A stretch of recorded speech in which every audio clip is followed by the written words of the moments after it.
والله تنازعنا وبني عبد مناف الشرف أعطوا فأعطينا وأطعموا فأطعمنا وحملوا فحملنا حتى إذا تساوينا وكنا كفرسي رهان قالوا منا نبي يأتيه الوحي من السماء. ما جاء بك الساعة متوشحا بسيفك؟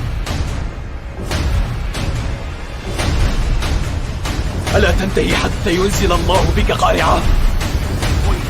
ويلي يا محمد.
Bismillahirrahmanirrahim. Assalamualaikum warahmatullahi wabarakatuh.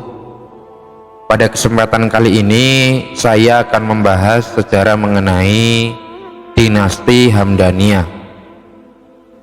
Dinasti Hamdaniyah ini merupakan dinasti pelindung sastra Arab dan ilmu pengetahuan Islam. Nah, bagaimana kisahnya? Marilah kita simak penjelasan berikut ini. Dinasti Hamdaniyah didirikan oleh Hamdan bin Hamdun yang merupakan seorang amir dari suku Taghlib. Hamdan bin Hamdun ini memiliki dua orang putra yang berkuasa pada masa pemerintahan dinasti Abbasiyah, yakni yang pertama adalah Al-Husain yang merupakan panglima perang di kemiliteran Abbasiyah. Dan kemudian putranya yang kedua adalah Abu Al-Haija Abdullah yang diangkat menjadi gubernur Mosul oleh Khalifah Al-Muqtafi pada tahun 905 Masehi. Hamdan bin Hamdun ini pernah ditangkap oleh pemerintahan Abbasiyah karena terindikasi melakukan tindakan pemberontakan. Diketahui bahwasanya Hamdan beraliansi dengan kaum Khawarij yang terkenal sebagai kaum pembangkang dalam Islam yang bertujuan untuk menentang kekuasaan dinasti Abbasiyah. Namun atas jasa putranya yang menjadi panglima perang pemerintahan Abbasiyah, Hamdan bin Hamdun ini diampuni dan dibebaskan dari segala tuduhan oleh kekhalifahan Abbasiyah. Wilayah kekuasaan dinasti Hamdaniyah ini terpusat di dua daerah yang cukup strategis, yaitu yang pertama adalah wilayah Mosul dan yang kedua adalah wilayah Halb. Pemerintahan Hamdaniyah di Halb terkenal sebagai pelindung kesusastraan Arab dan ilmu pengetahuan Islam yang sangat tinggi. Pada masa pemerintahan dinasti Hamdaniyah yang berada di Halb, muncul tokoh-tokoh cendekiawan besar seperti Abi Al-Fat dan Utsman bin Jinni yang mengembangkan ilmu nahwu. Kemudian di bidang ilmu kesusastraan terdapat beberapa nama besar seperti Abu Thayyib Al-Mu'tannabi, kemudian Abu Firas Husain bin Nasr Ad-Daulah, kemudian Abu A'la Al-Ma'ri, kemudian Saif Ad-Daulah, serta lahir juga seorang filosof besar yang bernama Al-Farabi.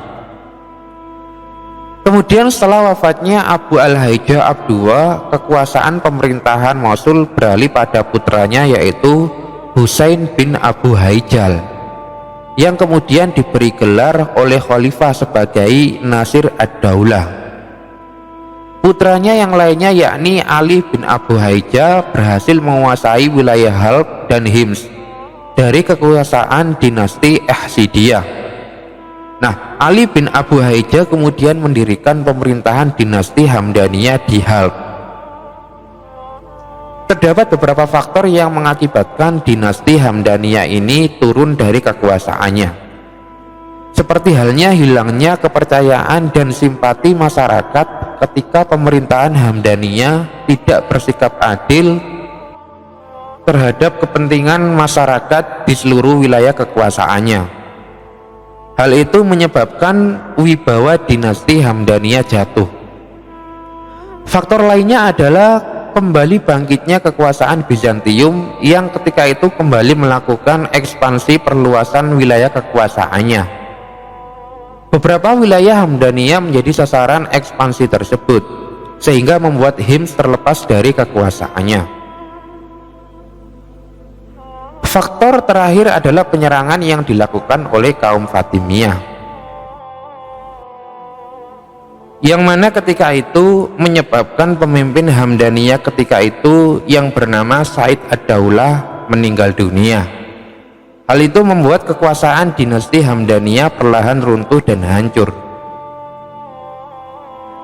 Nah, sejarah mencatat bahwasanya nama Hamdan adalah termasuk cabang kabilah Taghlib.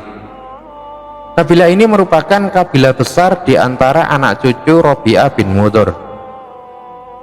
Pada masa jahiliyah, agama kabilah Taghlib ini adalah Kristen, yang mana ketika itu mereka tinggal di Jazirah serta negeri Rabi'ah. Setelah itu mereka berpindah bersama Heraklius ke Suriah, lalu kembali ke negeri mereka sendiri. Meski demikian, di antara kabilah Taghlib, Hamdan termasuk suku yang terbelakang. Mereka selalu berpindah membawa ternak, harta benda, dan kemah mereka,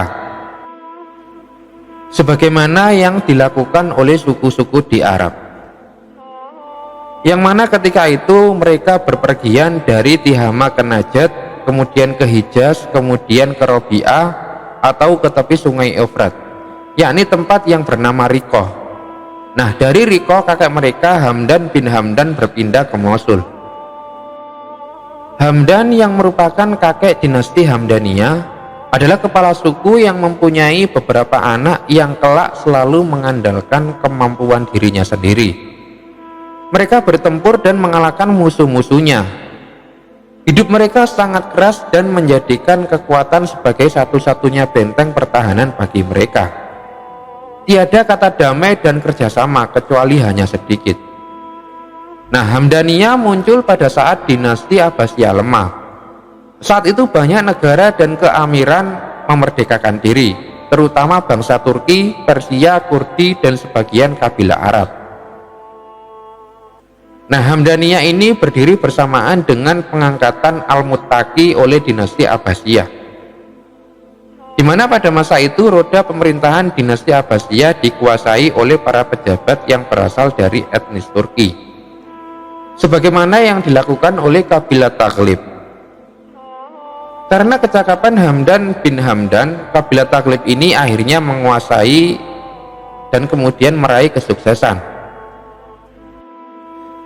Nah, kabilah Taghlib ini berhasil mendirikan dinasti di wilayah utara Irak dan menjadikan Mosul sebagai ibu kotanya.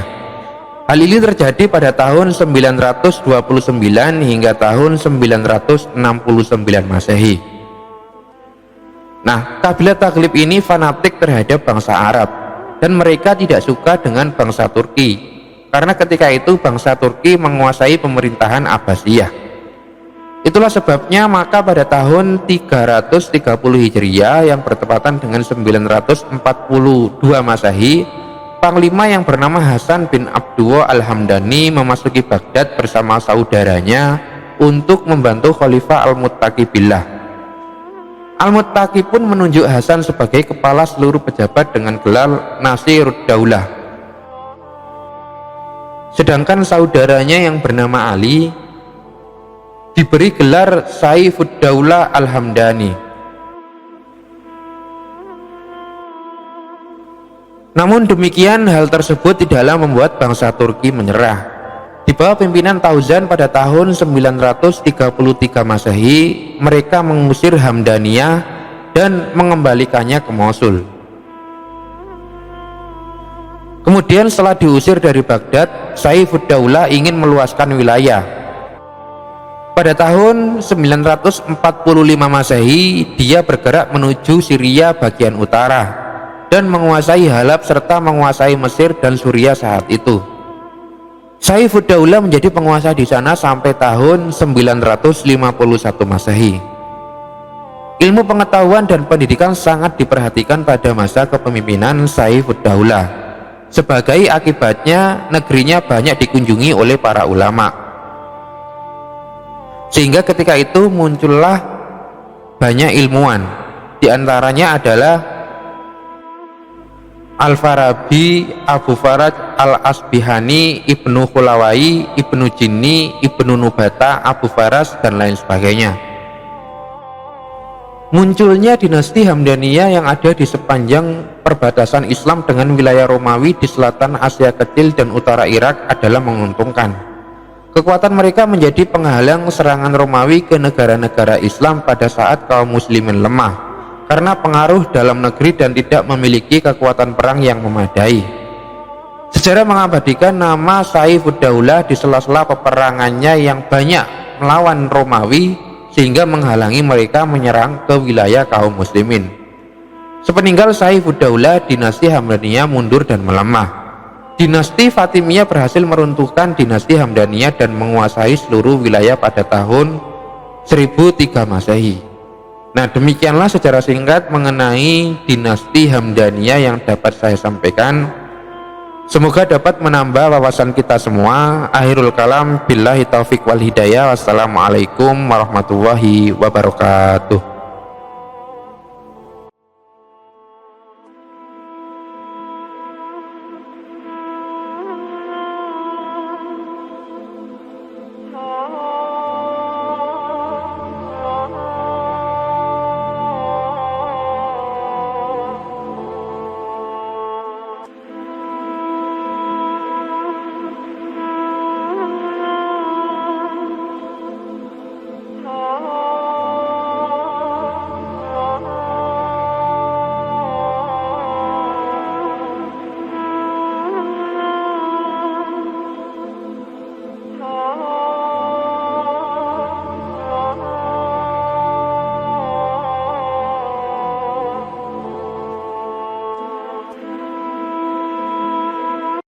بسم الله الرحمن الرحيم